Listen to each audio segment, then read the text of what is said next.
Assalamualaikum warahmatullahi wabarakatuh. Senang sekali kita bisa bertemu kembali di video pembelajaran kali ini.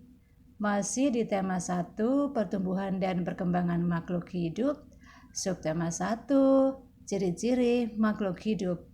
Pembelajaran 6, menuliskan cerita tentang ciri-ciri makhluk hidup. Menceritakan gambar. Lihatlah gambar-gambar berikut. Mari kita coba membuat cerita sesuai dengan ciri-ciri makhluk hidup dan menambahkan hal-hal baik dari gambar tersebut. Gambar 1 adalah makan, sesuai dengan ciri-ciri makhluk hidup, yaitu makan. Makhluk hidup membutuhkan makan, dan makanan yang harus dipilih adalah makanan bersih, bergizi, dan sehat. Makan dibutuhkan makhluk hidup untuk mendapatkan energi. Energi yang diperoleh dari makanan digunakan untuk beraktivitas seperti belajar, bekerja, berolahraga, dan lain sebagainya. Sebelum makan, sebaiknya kita mencuci tangan terlebih dahulu. Biasakan berdoa sebelum dan sesudah makan juga. Semua itu kita lakukan sebagai tanda syukur kepada Tuhan. Gambar kedua yaitu bergerak. Ciri-ciri makhluk hidup adalah bergerak. Berjalan adalah salah satu cara manusia untuk bergerak dan berpindah tempat. Berlari merupakan cara manusia berpindah tempat dengan cepat. Merangkak dilakukan oleh seorang bayi untuk mengawali berjalan. Dalam hal ini, manusia sebagai makhluk hidup bergerak dengan cara merangkak, berjalan, dan berlari. Berjalan dan berlari juga dijadikan sebuah hobi yang murah dan menyehatkan. Gambar yang ketiga adalah tentang menanggapi rangsang. Makhluk hidup juga menanggapi rangsang. Tuhan memberi indera perangsang berbeda-beda kepada setiap makhluk hidupnya. Rangsangan dapat berupa sentuhan, cahaya, panas, suara, rasa, dan lain-lain. Kita akan merasa terganggu dengan adanya cahaya ke mata kita.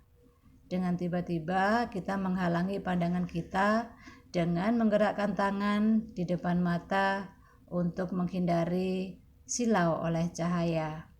Sebaiknya kita gunakan topi ataupun payung untuk menghindari silau cahaya tersebut.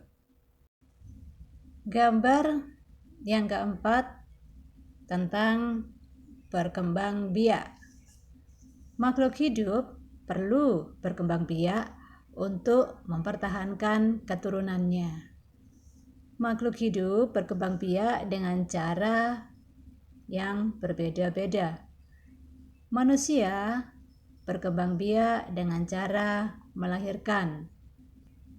Kita lihat keluarga ini banyak sekali anggotanya, bukan? Awal mula keluarga ini terdiri dari kakek dan nenek. Bisa kita lihat dari pohon keluarga. Dari kakek dan nenek ini lahirlah anak-anak mereka. Ada ayah, paman, bibi, dan anak-anak dari paman dan bibi. Sesama keluarga harus saling menyayangi. Gambar yang kelima tentang bernafas atau disebut dengan respirasi. Makhluk hidup perlu bernafas. Bernafas adalah menghirup oksigen atau udara segar dan mengeluarkan karbon dioksida atau udara kotor. Udara di pagi hari di kebun bunga sangat baik karena banyak mengandung oksigen atau O2 dibanding udara di perkotaan yang banyak gedung-gedung dan pabrik.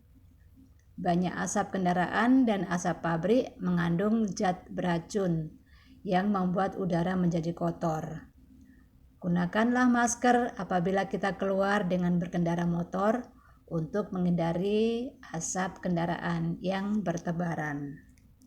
Salah satu bentuk rasa syukur kita kepada Tuhan adalah dengan cara beribadah sesuai dengan keyakinan dan agama masing-masing, menjalankan perintah dan menjauhi larangan Tuhan.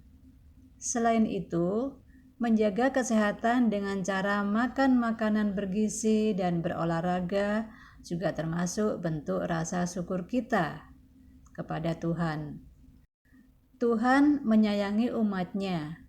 Sebagai makhluk hidup, kita diwajibkan untuk saling menyayangi sesama, sebagaimana Tuhan menyayangi kita. Jadi, rajin beribadah, menjaga kesehatan, dan saling menyayangi adalah bentuk rasa syukur kita kepada Tuhan. Sudahkah kalian menjalankan ini semua? Jika sudah, maka kalian sudah mengamalkan Pancasila, sila yang pertama. Ada banyak persoalan dalam kehidupan sehari-hari. Membaca, menulis, berhitung adalah persoalan yang banyak kita temui baik di rumah, di lingkungan, dan di sekolah. Pembelajaran terakhir kita kali ini adalah matematika yang berhubungan dengan persoalan sehari-hari. Lihat contoh soal berikut.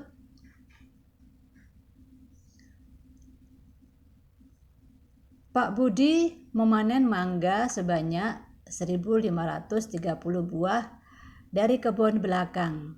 Ternyata dari kebun depan, Pak Budi juga memanen sebanyak 1.360 buah. Berapa jumlah mangga yang dipanen Pak Budi? Untuk menyelesaikannya, kita gunakan cara sebagai berikut. Cara mengerjakan untuk soal cerita tadi adalah sebagai berikut. Kita tulis, diketahui panen mangga halaman depan 1.530. Panen mangga halaman belakang 1.360. Ditanya jumlah mangga yang dipanen. Jawab 1.530 ditambah 1.360. Kita menggunakan penjumlahan bersusun. 0 ditambah 0 sama dengan 0. Ini adalah satuan. 3 ditambah 6 sama dengan 9. Ini adalah puluhan. 5 ditambah 3 sama dengan 8. Ini ratusan. 1 ditambah 1 sama dengan 2. Ini ribuan. Jadi jumlah mangga yang dipanen 2.890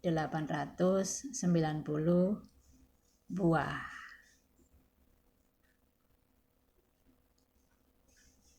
Demikian anak-anak pembelajaran kita kali ini. Semoga kalian masih tetap semangat meskipun dalam keadaan pandemik, belajar dari jarak jauh. Wassalamualaikum warahmatullahi wabarakatuh.